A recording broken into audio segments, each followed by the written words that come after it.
Alors aujourd'hui, j'aimerais te parler d'un problème important, c'est celui de la perception de l'échec ou du succès. Et je te parle de ça parce que j'ai écouté une interview d'Oussama Hamar, qui est l'un de mes mentors à penser. Si tu me le demandes en commentaire, je te donnerai le lien. Je ne sais pas si j'aurai le temps de le mettre dans la description, mais je le ferai si on me le demande en commentaire. Et Oussama Hamar, donc c'est quelqu'un qui donne des conseils plutôt pour les entrepreneurs, les start-upers. Et moi, je suis convaincu que ce type de conseil-là, ça s'applique très très bien aux cadres, aux salariés, et qu'en fait, les salariés n'appliquent pas suffisamment ces concepts-là dans leur propre carrière, et que ça peut aider énormément de gens. Donc ce conseil, si tu veux, c'est une manière de voir le monde, les échecs et les succès. Et ce qu'il explique, c'est que souvent, les gens en fait ont tendance à associer leur échec à la chance et leur réussite à leur compétence, à leur ego quelque part, à leur responsabilité.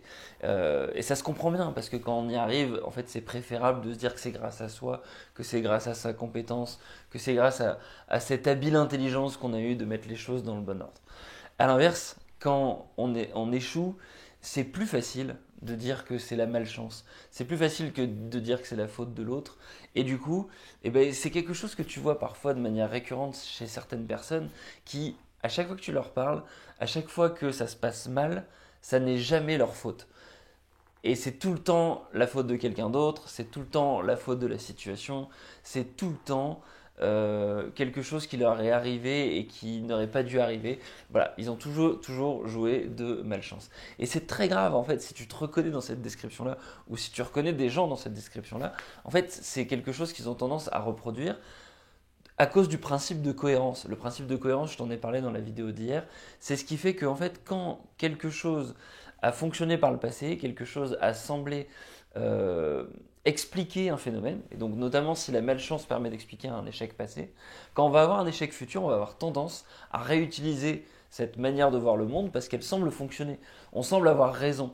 Et si on a échoué plusieurs fois, au moins on a réussi à avoir la bonne analyse puisque plusieurs fois c'est la malchance qui a joué. Donc la bonne idée en fait c'est d'inverser cette manière de voir les choses et de se dire qu'en fait quand on réussit c'est grâce à la chance et de se dire que c'est uniquement grâce à la chance, que c'est pas nos compétences, c'est juste qu'on a eu beaucoup de chance et que quand on échoue c'est uniquement dû à notre responsabilité. Bien évidemment c'est faux puisque dans la réalité c'est un mélange des deux.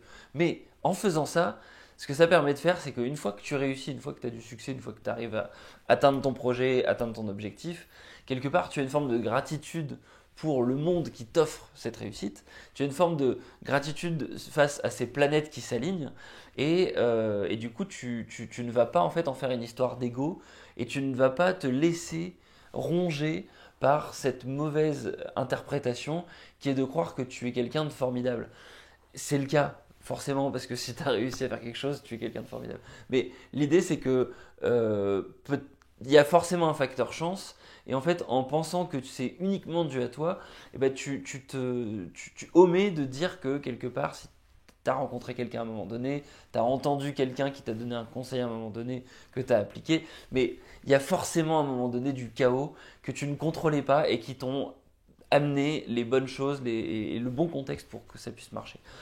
Et à l'inverse, quand tu échoues et que tu prends la responsabilité uniquement à toi, c'est pas toujours vrai. Parfois, en fait, tu as un échec, parfois tu te trompes et c'est dû à la malchance qui fait qu'en fait, il y a un biais d'appréciation que tu n'avais pas géré et que tu ne pouvais pas gérer à ce moment-là. Mais si tu prends toute la responsabilité, en fait, tu es certain que quand tu échoues, tu vas vraiment apprendre de tous tes échecs. Et du coup, c'est une manière de voir le monde qui fait qu'à la fin, tu vas pouvoir forcément être dans une mécanique de progression, tu vas pouvoir t'améliorer. Et du coup, en jouant à chaque fois, en se positionnant comme la personne qui va s'améliorer d'échec en échec, normalement, tu es censé t'améliorer. Voilà, du coup, j'espère que cette petite vidéo t'a plu. N'hésite pas à me dire si toi, ça t'aide, et notamment si tu arrives à te visualiser certains événements que tu as pu traverser, ou tu as eu une mauvaise interprétation, ou à l'inverse, où cette interprétation-là que j'ai évoquée, c'est quelque chose où tu te reconnais dedans, parce que ça peut aider énormément de gens. Et sur ce, je te dis à demain. Ciao, ciao.